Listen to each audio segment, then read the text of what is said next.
नमस्कार। स्वागत है हमारे चैनल सुप्रीम कोर्ट जजमेंट इन हिंदी पर।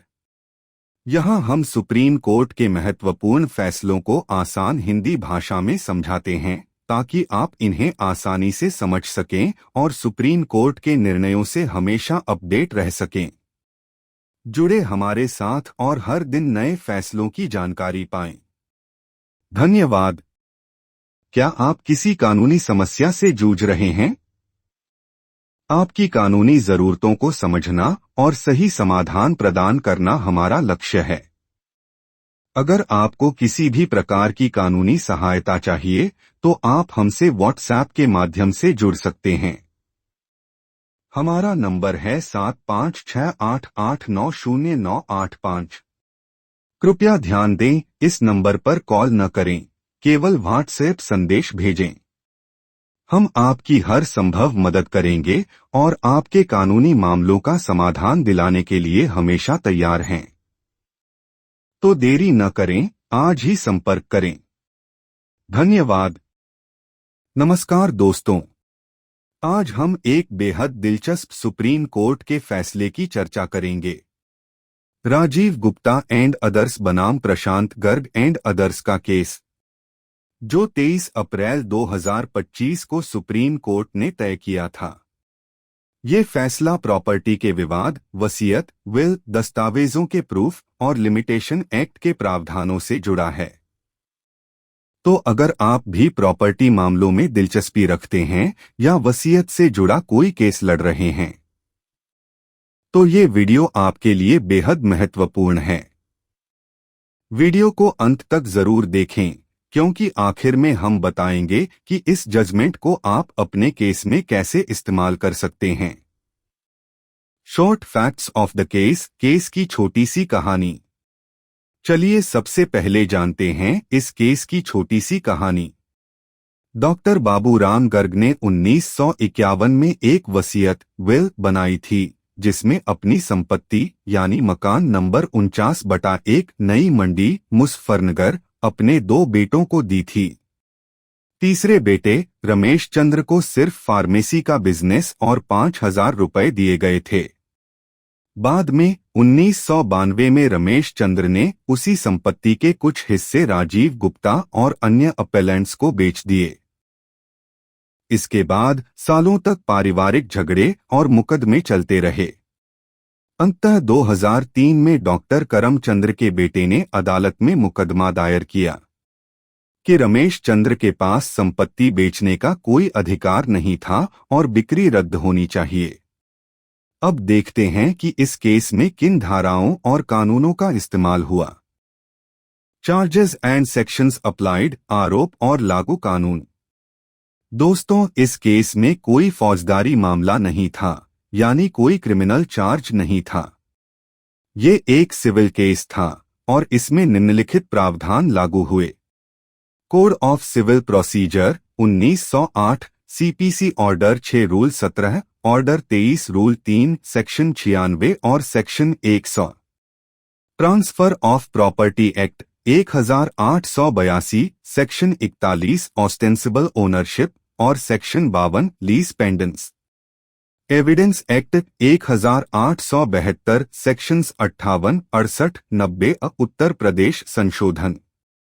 लिमिटेशन एक्ट 1963, आर्टिकल 58, 59 और 65। अब जानते हैं कि इस मुकदमे में सुप्रीम कोर्ट के सामने असली मुद्दा क्या था। Main issue before supreme court के सामने मुख्य सवाल ये था, क्या ये मुकदमा लिमिटेशन एक्ट के तहत समय से बाहर, बार्ड बाय लिमिटेशन था? क्या वसीयत, विल, को सही तरीके से साबित किया गया था? क्या रमेश चंद्र की बिक्री रद्द मानी जा सकती थी? और क्या बिना मालिकाना हक, टाइटल साबित किए केवल कब्जा, पोजेशन पाने का दावा किया जा सकता था? चलिए अब देखते हैं कि इस मुकदमे की कार्यवाही अलग अलग अदालतों में किस तरह हुई। Proceedings across various courts, other judgments referred. निचली अदालतों की कार्यवाही और अन्य केस का हवाला। सबसे पहले ट्रायल कोर्ट ने प्लेंटिफ्स का मुकदमा खारिज कर दिया। क्योंकि वसीयत साबित नहीं हो पाई थी और मुकदमा लिमिटेशन पीरियड से बाहर था। फर्स्ट अपेलेट कोर्ट ने प्लेंटिफ्स की अपील स्वीकार कर ली और फैसला पलट दिया। हाई कोर्ट ने भी अपेलेट कोर्ट के फैसले को बरकरार रखा। फिर मामला सुप्रीम कोर्ट पहुंचा, जहां कई पुराने फैसलों का हवाला दिया गया, जैसे खत्री होटल्स केस, शक्ति भोग food industries case, Rajpal Singh case और जीटी गिरीश केस। इन सभी फैसलों ने लिमिटेशन और कैंसलेशन से जुड़े नियमों को स्पष्ट किया था। अब जानते हैं कि सुप्रीम कोर्ट ने किन बिंदुओं पर विशेष ध्यान दिया। एनालिसिस ऑफ डिफरेंट कोर्ट्स, विभिन्न अदालतों का विश्लेषण। तो दोस्तों, अब जानते हैं कि इस केस में अलग अलग अदालतों ने किस तरह सोचा और अपने अपने फैसले दिए। आए ट्रायल कोर्ट का विश्लेषण। ट्रायल कोर्ट ने प्लेंटिफ्स का मुकदमा खारिज कर दिया था। कोर्ट ने कहा कि वसीयत विल के असली दस्तावेज को पेश नहीं किया गया, केवल सर्टिफाइड कॉपी दी गई जो पर्याप्त नहीं थी। वसीयत की एग्जीक्यूशन साबित नहीं हुई, जैसा कि एविडेंस एक्ट की धारा 68 के अनुसार जरूरी होता है।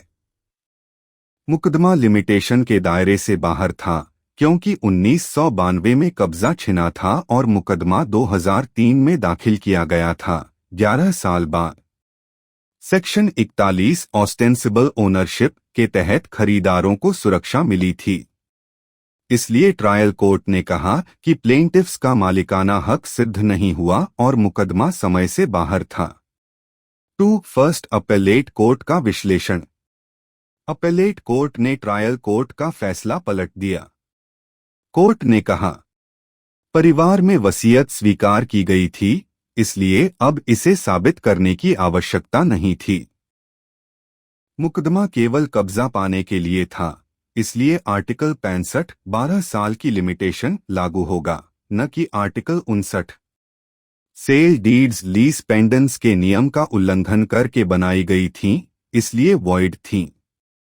नतीजतन प्लेंटिफ्स के पक्ष में मुकदमा डिक्री कर दिया गया। 3. हाई कोर्ट का विश्लेषण। हाई कोर्ट ने भी अपेलेट कोर्ट के फैसले को सही ठहराया। कोर्ट ने कहा, प्लेंटिफ्स का मालिकाना हक वसीयत के जरिए साबित हो गया है। मुकदमा समय सीमा के भीतर था, आर्टिकल 65 के अनुसार। सेल डीड्स वॉइड थीं क्योंकि लीज पेंडेंस के दौरान संपत्ति बेची गई थी। इसलिए हाई कोर्ट ने अपील खारिज कर दी और प्लेंटिफ्स के पक्ष में फैसला बना रहा। 4. सुप्रीम कोर्ट का विश्लेषण। सुप्रीम कोर्ट ने बिल्कुल अलग दृष्टिकोण लिया और बाकी सभी अदालतों को गलत पाया। कोर्ट ने कहा, वसीयत को साबित करने की जो न्यूनतम कानूनी प्रक्रिया है, वो प्लेंटिफ्स ने पूरी नहीं की थी। सर्टिफाइड कॉपी से वसीयत का प्रूफ नहीं हो सकता जब तक असली विल के खो जाने का सबूत न हो। मुकदमा असल में कैंसलेशन ऑफ सेल डीड्स पर आधारित था, इसलिए 3 साल का लिमिटेशन पीरियड आर्टिकल 59 लागू होता था, न कि 12 साल। प्लेंटिफ्स का मुकदमा 11 साल बाद फाइल किया गया, यानी लिमिटेशन पूरी तरह खत्म हो चुकी थी। सेक्शन 41 के तहत खरीदारों को बोनाफाइड प्रोटेक्शन मिली थी, क्योंकि रमेश चंद्र को ऑस्टेंसिबल ओनर के रूप में माना गया। सुप्रीम कोर्ट ने ट्रायल कोर्ट का फैसला बहाल कर प्लेंटिफ्स का मुकदमा खारिज कर दिया। Other judgments referred. Supreme court द्वारा जिन अन्य फैसलों का हवाला दिया गया। अब जानते हैं उन महत्वपूर्ण पुराने फैसलों के बारे में जिनका सुप्रीम कोर्ट ने इस केस में उल्लेख किया, जिनसे कानून के सिद्धांतों को स्पष्ट किया गया। आए Khatri hotels Pvt limited versus union of India 2011 9 SCC 126। Supreme court ने समझाया कि लिमिटेशन एक्ट के तहत फर्स्ट अक्रूल ऑफ राइट टू सू का मतलब है पहली बार जब अधिकार का उल्लंघन हुआ हो तभी से लिमिटेशन शुरू हो जाती है और हर नए उल्लंघन से लिमिटेशन नई नहीं होती। इस केस का उपयोग यह बताने के लिए हुआ कि प्लेंटिफ्स 1992 में ही जान गए थे कि संपत्ति बेच दी गई थी, इसलिए 3 साल में मुकदमा करना चाहिए था। 2 रुखमाबाई वर्सेस लाला लक्ष्मी नारायण AIR 1960 SC 335। यहाँ यह स्थापित किया गया था कि साफ और निश्चित खतरा जब आपके अधिकार को नुकसान पहुंचाता है तभी मुकदमा दायर करना जरूरी हो जाता है। इस केस से भी प्लेंटिफ्स का मुकदमा समय से बाहर साबित हुआ। 3 शक्ति भोग food industries limited versus central bank of India 2020 17 ACC 260। Supreme court ने यहां कहा था कि लिमिटेशन एक्ट के तहत अलग अलग आर्टिकल्स 58, 59, 113 की भाषा को बहुत सावधानी से पढ़ना चाहिए और जहां फर्स्ट अक्रूवल लिखा है वहां नए नए वायलेशंस पर नई लिमिटेशन शुरू नहीं होती। 4 राजपाल सिंह वर्सेस सरोज 2022 15 ACC 260। इस फैसले में कोर्ट ने कहा था कि जब मुकदमा मुख्यतः दस्तावेज रद्द करवाने के लिए दायर किया जाए तब लिमिटेशन 3 साल होगी, न कि 12 साल, चाहे साथ में पोजेशन भी मांगा गया हो। इस केस को इस केस में डायरेक्टली लागू किया गया। VGT Girish versus Y Subba Raju 2022 12 ACC 321। यहां सुप्रीम कोर्ट ने कहा था कि लीज पेंडेंस के बावजूद ट्रांसफर वॉइड नहीं होता बल्कि पेंडिंग प्रोसीडिंग्स के परिणाम के अधीन होता है, यानी सिर्फ इंटरिम इंजंक्शन से सेल ऑटोमेटिकली रद्द नहीं हो जाती। 6 Ramesh Verma versus Lajesh Saxena 2017 1 ACC 257। Court ने कहा था कि विल को सेक्शन 68 एविडेंस एक्ट के तहत विधिवत तरीके से साबित करना जरूरी है, भले ही सामने वाला पक्ष उसे चैलेंज न करे। की कंसिडरेशंस ऑफ द जजमेंट, फैसले में मुख्य विचार बिंदु। सुप्रीम कोर्ट ने कुछ महत्वपूर्ण बातें ध्यान में रखीं। वसीयत विल का ओरिजिनल प्रूफ देना अनिवार्य है, केवल सर्टिफाइड कॉपी से काम नहीं चलेगा। वसीयत का प्रूफ न होने पर टाइटल साबित नहीं होता। जब विवादित दस्तावेज जैसे बिक्री पत्र मौजूद हो तो सिर्फ कब्जे पोजेशन के लिए मुकदमा नहीं चल सकता। पहले मालिकाना हक टाइटल साबित करना जरूरी है। यदि वाद मुख्य रूप से दस्तावेज निरस्तीकरण कैंसलेशन के लिए है तो 3 साल की लिमिटेशन लागू होती है। आर्टिकल 59। वसीयत पर प्रिजम्पशन ऑफ करेक्टनेस नहीं लिया जा सकता जब वो सूट का आधार है। सेक्शन 41 TPA के अनुसार जब विक्रेता सेलर को ऑस्टेंसिबल ओनरशिप का फायदा दिया गया हो तब खरीदार सुरक्षित होता है। अब जानते हैं कि सुप्रीम कोर्ट ने आखिरकार क्या फैसला दिया। फाइनल वर्डिक्ट एनालिसिस, अंतिम फैसला। सुप्रीम कोर्ट ने फर्स्ट अपेलेट कोर्ट और हाई कोर्ट दोनों के फैसले को रद्द कर दिया। ट्रायल कोर्ट का फैसला बहाल किया, यानी प्लेंटिफ्स का मुकदमा खारिज कर दिया गया। प्लेंटिफ्स का केस समय से बाहर था और उनका मालिकाना हक साबित नहीं हुआ था। इस तरह अपीलकर्ताओं राजीव गुप्ता ORS. की जीत हुई। Important points of the judgment, इस फैसले के खास बिंदु। दोस्तों, इस फैसले से कुछ अहम बातें निकल कर आती हैं। मुकदमा फाइल करते समय रिलीफ की नेचर देखना बेहद जरूरी है। वसीयत या अन्य रजिस्टर डॉक्यूमेंट्स को प्रूफ करने के कड़े नियम हैं। लिमिटेशन कानून के टेक्निकलिटीज से कोई नहीं बच सकता। जब संपत्ति पर विवाद हो तो केवल कब्जा पाने के लिए मुकदमा न करें, मालिकाना हक भी साबित करें। सेक्शन 41 TPA का सहारा लेकर बोनाफाइड खरीदार अपने अधिकार बचा सकता है। डिफेंसेस प्रेजेंटेड, दोनों पक्षों के बचाव तर्क। अब सुनिए दोनों तरफ के वकीलों ने क्या क्या तर्क पेश किए।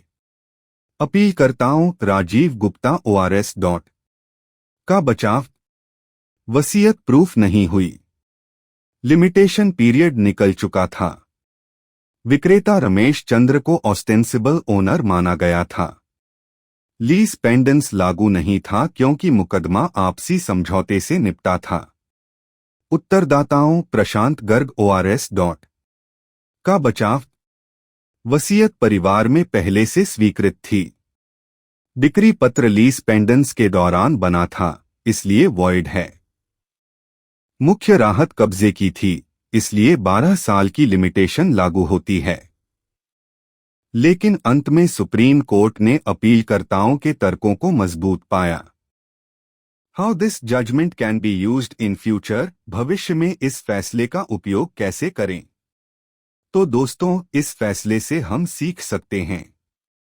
अगर आप जमीन या मकान खरीद रहे हैं तो विक्रेता के मालिकाना हक की गहरी जांच करें।